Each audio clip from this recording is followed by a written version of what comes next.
Hello and welcome to TTV News, some latest events in the province and across the country. Ladies and gentlemen, on the morning of March 22nd at the Provincial Youth Union, a traditional reunion of former youth union officials will have to commemorate the 94th anniversary of the founding of Ho Chi Minh Communist Youth Union, March 26, 1931, March 26, 2025. Mr. Nguyễn Hồng Thành, Action Chairman of the Provincial People's Committee, Ms. Nguyễn Thị Xuân Hương, Head of the Provincial Party's Propaganda and Mass Mobilization Department, along with former officials of the Provincial Youth Union across various periods, attended the meeting. During the event, Mr. Nguyễn Minh Triều, head of the former Youth Union Officers Club, emphasized the significance of the reunion. It is an annual activity providing an opportunity for different generations of former Youth Union officers to meet, reach, and encourage each other, while also updating on the activities of the former Provincial Youth Union Officers Club in the past year. Mr. Nguyễn Thanh Tùng, Secretary of the Provincial Youth Union, respectfully acknowledged the contributions of past generations of youth union officials to the cause of building and defending the nation, as well as the development of TayNinhTV, with various works bearing their distinct mark. Continuing and promoting this tradition over the past time, the youth of TayNinh have also implemented numerous projects in rural development and civilized urban construction.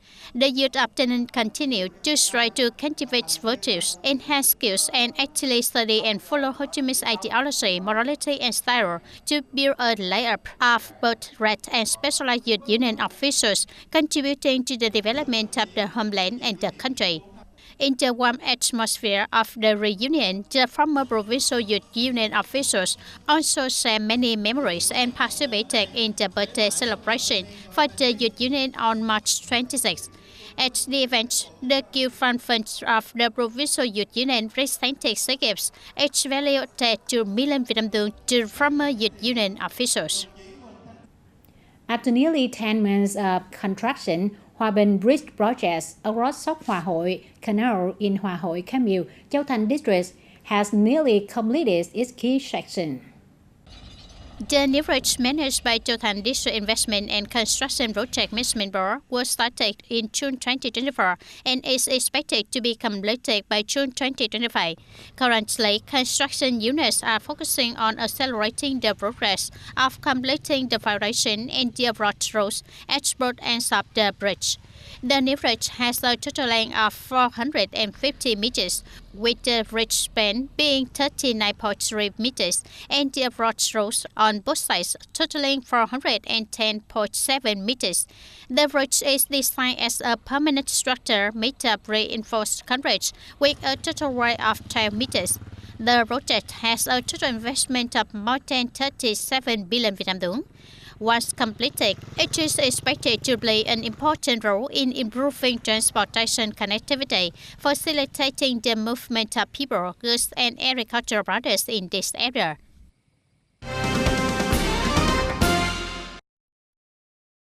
In recent years, Dum Châu Irrigation Enterprise has been working closely with local authorities to manage, exploit, and protect irrigation works. They have proactively advised the irrigation department and focused on investing in upgrading the irrigation system. To date, 50% of the irrigation canals in the district have been reinforced. From 2020 to now, alongside the policy of shifting crop structures, TayNinh One Member Limited Liability Company for Irrigation Exploitation and local authorities have allocated various sources of funding to upgrade the irrigation system, especially the drainage canal system in the area. Currently, Dum Châu Irrigation Enterprise is managing and operating 241 canal routes, including 200 irrigation canals and 41 drainage canals, serving the irrigation of over 10,500 hectares of agricultural land. They ensure continuous irrigation and drainage support for agricultural production throughout all seasons. The main drainage canals in the district have been upgraded and expanded, combined with road construction, investment in street lighting, and electricity supply for rural production areas.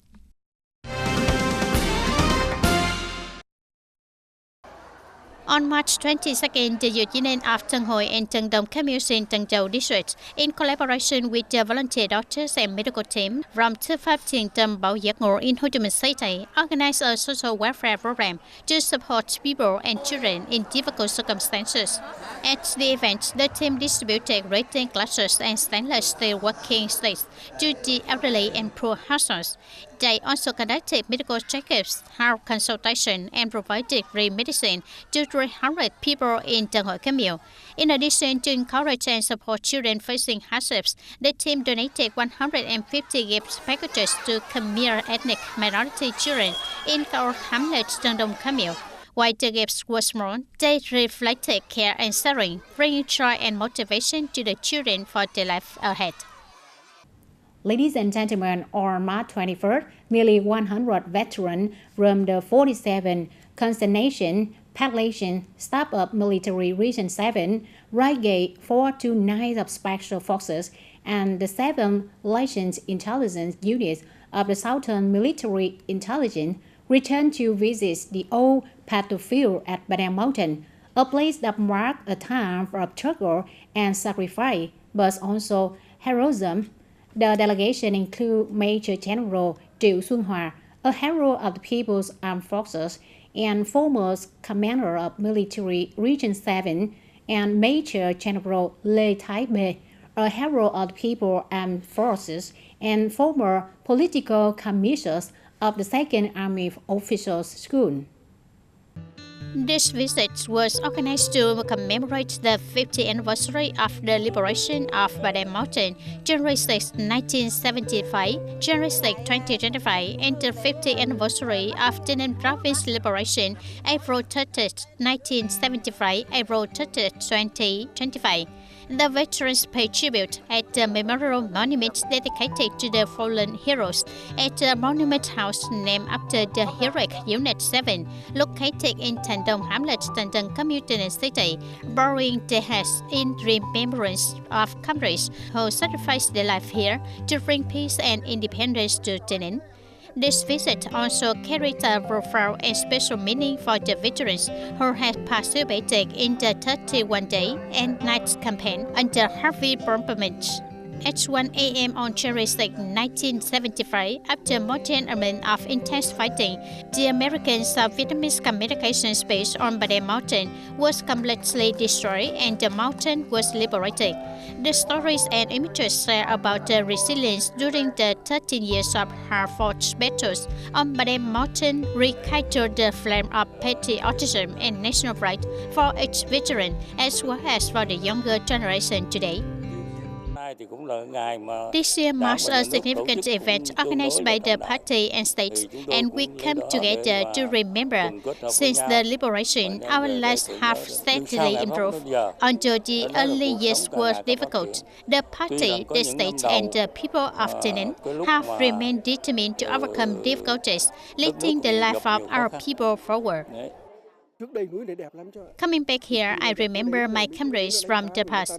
This mountain was beautiful, but when the enemy arrived, the Americans destroyed it.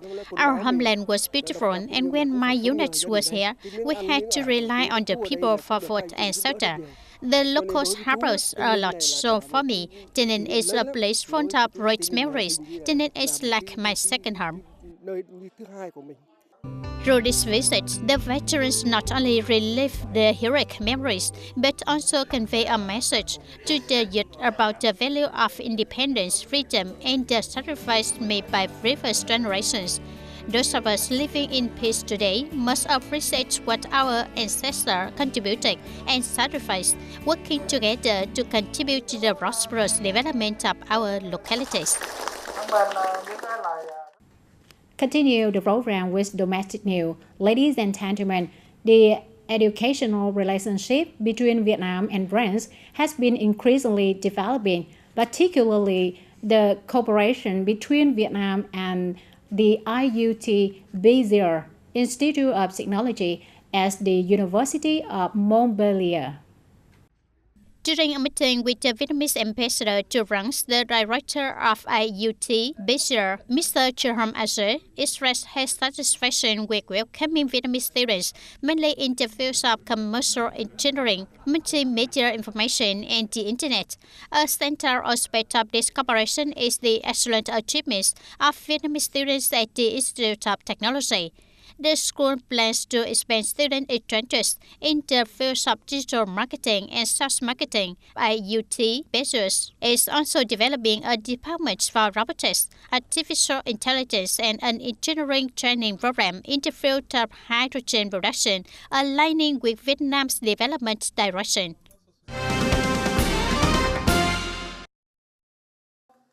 On March 21st, Da Nang Department of Foreign Affairs and the Consulate General of China in Da Nang held a meeting to discuss strengthening Mekong-Lancang cooperation.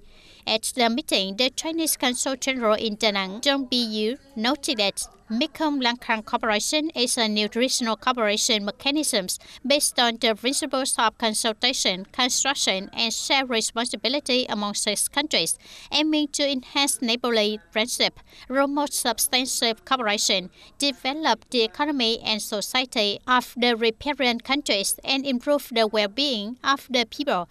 As a result, Mekong-Lancang cooperation has achieved many important outcomes.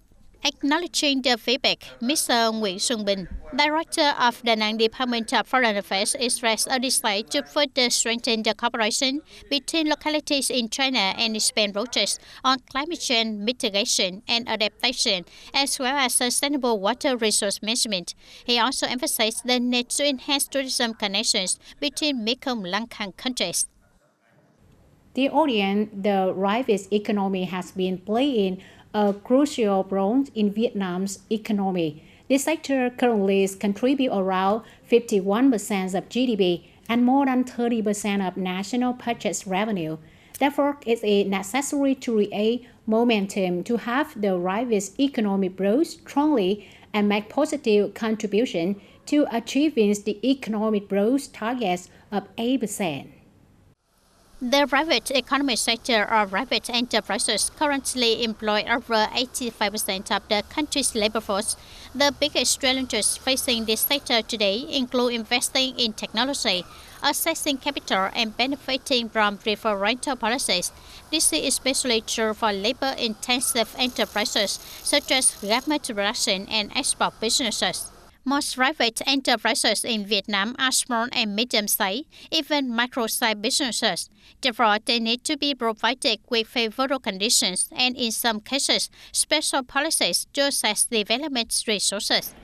For small and micro enterprises, there needs to be special policies to ensure they can access resources. On the side of private enterprises, they also need to proactively enhance their capabilities. Firstly, they need to improve their compliance capacity. Secondly, they need to be bold in innovating and applying science and technology.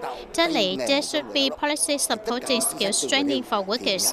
The government should offer a support package for these enterprises to accomplish this noble task. Experts also suggest that Vietnam's current weaknesses lie in its institutional framework and a lack of focus on developing science and technology. If these weaknesses can be overcome and turned into strengths, Vietnam could reach a breakthrough in economic development.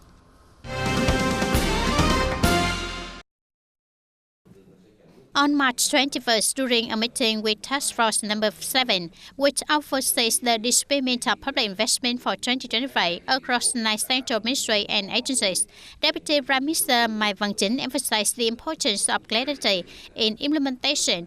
He outlined that the process must be clear individuals, clear tasks, clear timelines, clear responsibilities, and clear outcomes.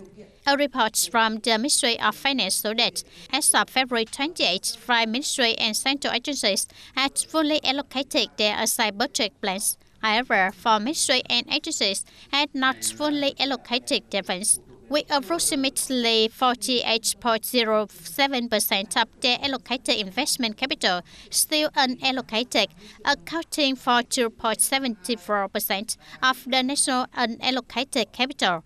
The estimated disbursement rate by February 28 for the ministry and agencies under Task Force Number 7 reached 0.32% of the plan set by the Prime Minister, which is below the national average.